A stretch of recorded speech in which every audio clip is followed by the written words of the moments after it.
Che, ¿quieren que le cuente una historia? Hoy les voy a estar contando algo bastante loco. Se trata de la experiencia que tuve cuando estaba viajando por las montañas de Pakistán y conocí esta etnia que vive en lo más profundo de las montañas y que son reconocidas por haber superado la barrera de los 100 años de edad y que recién ahora se está empezando como a abrir al mundo y se los está empezando a conocer. Pero pasaron muchísimos siglos totalmente por abajo del radar. La gente de la que les estoy hablando es conocida por dos factores principalmente: la longevidad, como les dije antes, y por una segunda razón, que es su origen, que roza un poco lo, diríamos, cuasi mítico. Estoy hablando ni más ni menos que de los Hunza, esta gente que vive en las montañas de Pakistán, pero que no tiene absolutamente nada que ver con sus vecinos, tanto pakistaníes como tibetanos también. Diferente en cultura, costumbres, vestimenta, y hasta físicamente son diferentes. Tienen rasgos más caucásicos o europeos y no tanto como de los vecinos. Y hoy les voy a estar contando lo que fue mi experiencia personal al haberlos conocido como parte de ese viaje legendario a dedo que hice desde Dinamarca hasta la India. Pero antes de contarles lo que fue mi estadía y mi contacto con los Hunza, les dejo un poquito de material propio de lo que fue ese viaje desde la parte baja de Pakistán hacia las montañas. Siempre he estado vistiendo estos atuendos típicos que se usan mucho en algunas partes de Afganistán, Irán y también de Pakistán. Se le dice kurta pijama, es súper fresco y te cubre todo el cuerpo, así que es perfecto para protegerse del sol. Y con este mismo atuendo les muestro lo que fue ese viajecito que se mezcló un poco con mucho camping salvaje. Acampé por todos lados porque no... Bueno, yo estaba haciendo este viaje bajo presupuesto, así que fue un poco de camping salvaje, hasta cabalgatas, la gente que me invitaba a caballo, y terminé también hasta en el capo de un jeep puesta arriba, porque no había lugar adentro.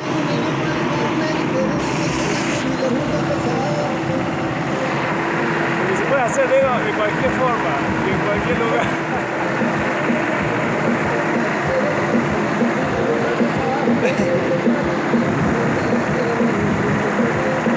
¡Aguante Pakistán!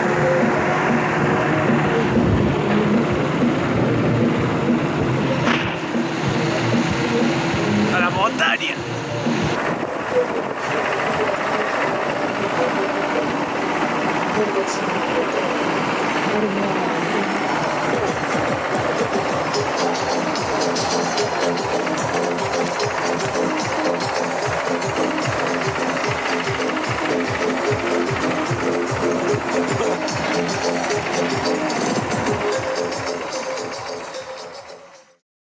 Un par de días después de esa travesía de todo tipo, terminé llegando al Valle de Hunza, más específicamente a la capital, que es Karimabad. Una vez que entré, o un poco antes, diría un par de kilómetros antes, ya se veía cómo iba cambiando todo. La arquitectura ya era diferente con respecto, ¿no?, al resto de Pakistán. Las vestimentas, la gente ya cambiaba, los rasgos también, mucha más paz. No había ya los bocinazos y el quilombazo que hay en el resto de Pakistán. Son casi como parecieran oasis realmente en el medio de estos paisajes totalmente complicados. Por eso debe ser que se los conoce al Valle de Hunza como el paraíso en la tierra. Los Hunza son una de las tantas tribus que conforman la etnia Burusho, que es la que engloba todas las tribus de esta zona, tanto sea del Valle de Hunza como el Valle de Nagar y algunos otros más antes de la frontera con China. La leyenda empieza 300 años antes de Cristo, cuando Alejandro Magno empezó esa campaña militar desde Macedonia, que hoy sería Grecia, hacia el este, pasando por Turquía, pasando por el Imperio Persa, que en ese momento los persas eran su archienemigo, que de ahí es donde vienen las películas de 300 y demás, donde se cascotean constantemente. En este caso, Alejandro Magno los devastó, principalmente de Persépolis, la capital antigua del Imperio Persa, que tuve la suerte, dicho sea de paso, de pasar por ahí unos meses antes. Había llegado a Persépolis a dedo, cosa histórica increíble. Pero no se queda ahí, sino que Alejandro Magno continúa esa marcha hacia lo que es India. En ese momento no es la India de hoy, sino que eran diferentes reinados, y llegan a lo que es las puertas de la India de hoy, a lo que es el río Indus, que se dice que de ahí viene el nombre de la India, por el río Indus. Ahí es cuando las tropas de Alejandro Magno y los principales generales es como que medio le dicen al Ale que se calme un poquito y que pare el avance porque ya estaban cansados. Imaginen que estamos hablando de una campaña militar de décadas, de hace 300 años antes de Cristo. Imagínense las cosas que habrán visto esas personas. Y ahí es cuando deciden volver hacia Europa. Pero es acá donde el origen de los Hunza aparece. Supuestamente, la leyenda dice que uno de los tantos ejércitos de Alejandro Magno decidió no volver a Europa y asentarse en las montañas de esa zona de lo que es hoy Pakistán. Hay otra historia de los arios, que son muy similares, otra tribu también de las montañas, pero en este caso de los Himalayas, del lado indio, que también supuestamente vienen de este mismo ejército, pero que hoy están separados. Que, bueno, dicho sea de paso, también los conocí unos meses después y estuve viviendo con ellos. Pero volviendo a lo de los Hunza, supuestamente uno de estos ejércitos de Alejandro Magno decide asentarse en lo que es hoy Pakistán. Bueno, a lo largo del tiempo, gracias al hermetismo que se creaba alrededor por estas montañas, por el paisaje, por el relieve que había, quedaron un poco fuera de cualquier posible invasión. Entonces como que se olvidaron de ellos, se perdió cualquier tipo de contacto.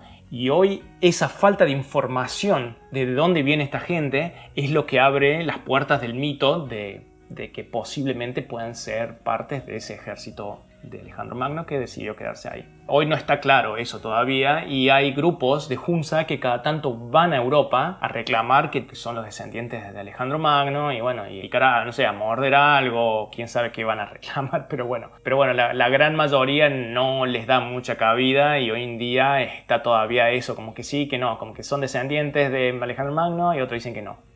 Lo que sí es claro es que no tiene nada que ver con la gente de la zona, ni tibetano ni con los pakistaníes, en absoluto. Entonces es muy difícil también saber realmente si esto es verdad o no, pero es interesante y queda la puerta abierta a la discusión. Y ese mismo hermetismo de siglos no solamente ayudó a mantener sus costumbres, sino también a que desarrollen una longevidad extraordinaria. Lo que me lleva a hablar de lo próximo, de por qué son conocidos los Hunzas, que es cómo hacen para vivir más de 100 años con muchísima facilidad.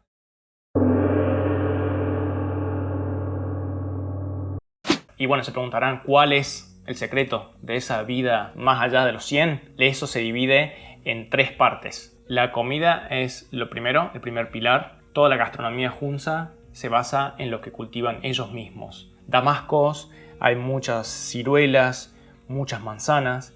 Se extrae el aceite de los carozos del damasco, que también supuestamente tienen muchas propiedades. También comen muchos cereales, mucho trigo, cebada y mijo, con los cuales hacen el pan tipo chapati, pan plano. Claramente no hay alimentos procesados y lo que puede ayudar a explicar los bajos niveles de estrés oxidativo y trastornos de salud como la diabetes y el colesterol alto, cosas que prácticamente no existen.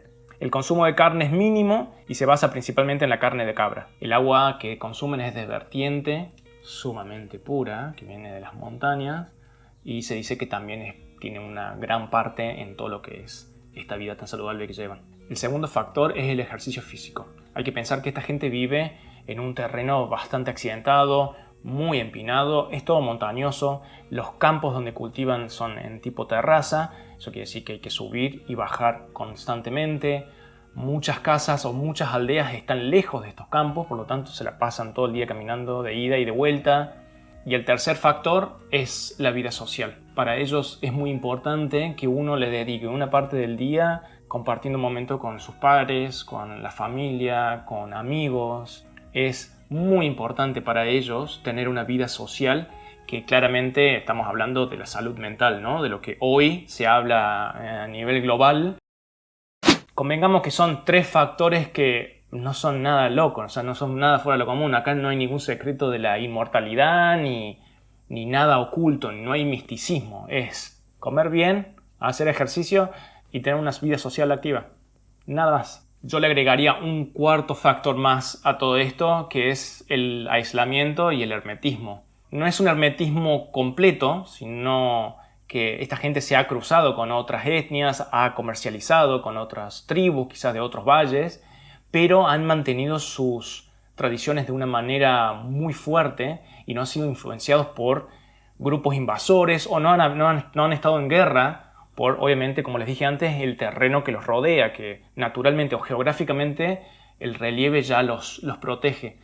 Ese nivel de estrés mínimo o casi nulo de que haya una invasión o que los ataquen, creo que también debe haber ayudado para que esta gente viva tranquila por siglos sin tener que correr riesgo de que los invadan. Bueno, un dato chiquito antes de seguir con la historia es que hace unos meses antes yo había estado en la isla de Ikaria, en Grecia. Ikaria es conocida por ser una de las 5 zonas azules del mundo. Estos lugares son reconocidos porque sus habitantes locales viven más allá de los 100 años, o bueno, tienen una longevidad fuera de lo común. El Valle de Hunza no es considerado una zona azul, pero se le acerca bastante, yo creo. Y lo que me decía la gente de Ikaria era exactamente lo que yo estaba viendo ahí en el Valle de los Hunza y que vi después, unos meses después, con los arios en el lado de la India. Era eso, comer bien, hacer ejercicio y vida social.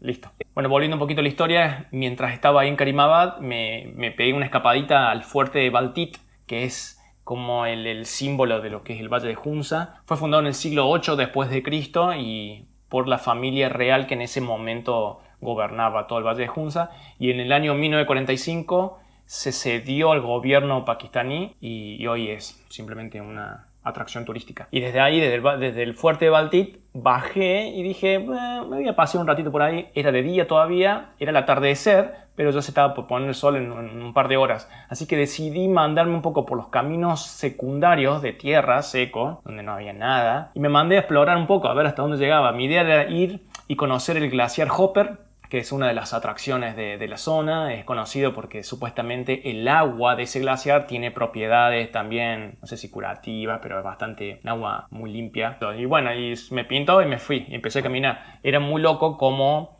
alrededor de los caminos el cannabis crece de manera salvaje. Hay plantas por todos lados y la gente local, tanto en la India como en esa parte de las montañas, lo usan principalmente para cocinar. Cocinan las hojas, no pega, nada que ver.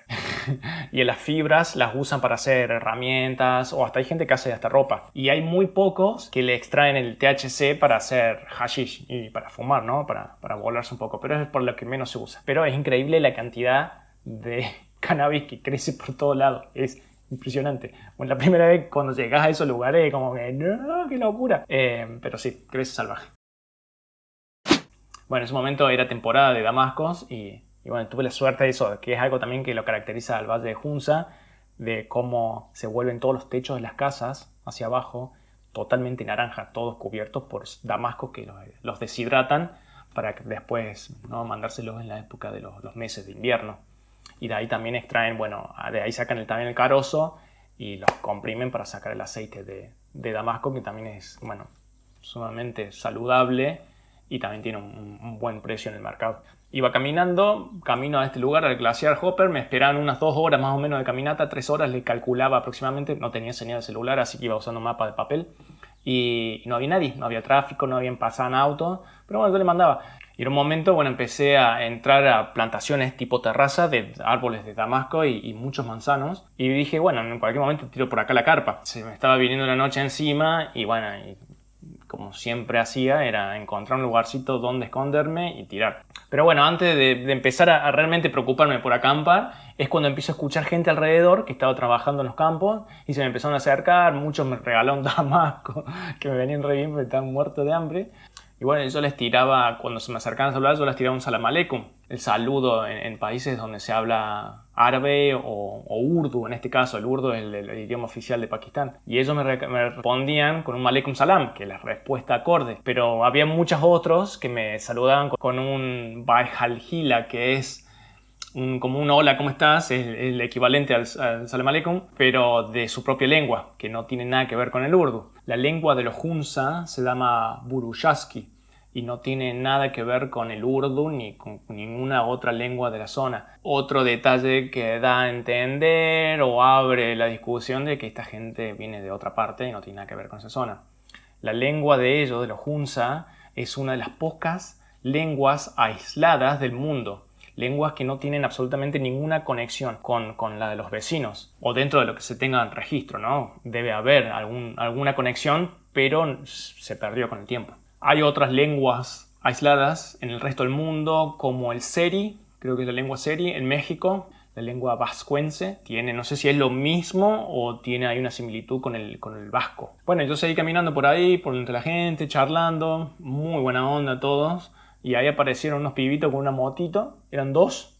Y bueno, se ofrecieron llevarme hasta el final a esta aldea, hasta Hopper, que es donde termina el camino y donde está el glaciar este que quería ir a ver. Así que bueno, para allá fuimos los tres en la motito, con las mochilas mías. Bueno, y esa noche decidí no esconderme, como hacía siempre con la carpa, y pagar por dormir en un camping local en esa aldea y relajarme después de semanas que venía al palo desde la frontera con el cruce de Irán. Todo lo que pasó entre medio, venía agotado, un calor hacía en la parte de Pakistán, en las tierras bajas, y era como, bueno, me merezco un descanso. Bueno, así que fui a conocer el glaciar, saqué un par de fotitos y esa noche a descansar tranquilamente y el otro día no tener que desarmar la carpa antes de que salga el sol para que nadie me vea. Así que fue una noche de descanso que merecía y que necesitaba. Y bueno, el último día que yo estaba en Pakistán era el día de la independencia y justo yo estaba ahí en todo ese descontrol de festejos. Conocí unos pibitos en moto también que me llevaban a dar vueltas, a andar descontrol por la...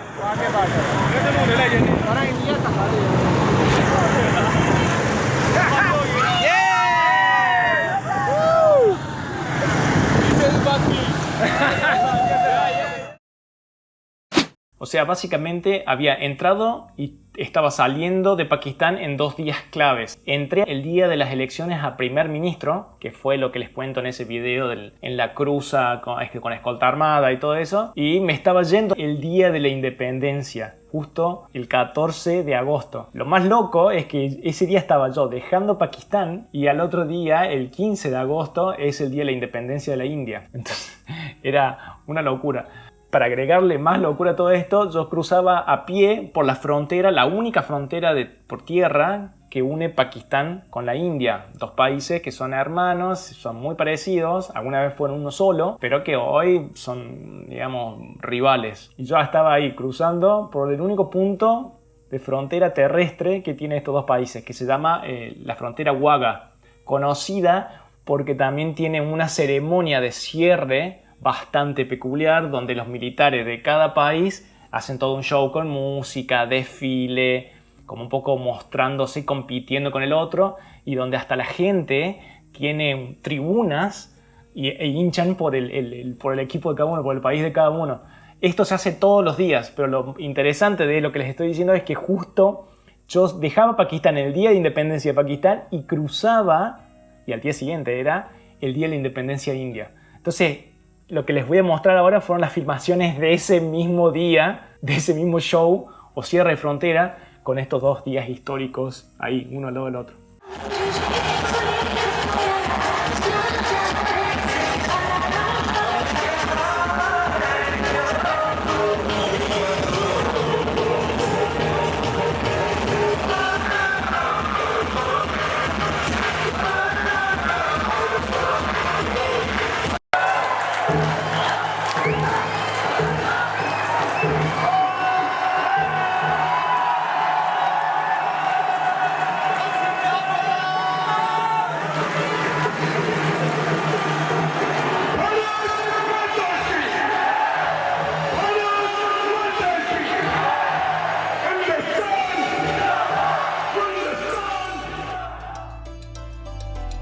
Bueno, espero que les haya gustado el video, hayan disfrutado un poco de lo que viví en ese viaje loquísimo de Pakistán. Y bueno, nos vemos en el próximo videito. Gracias.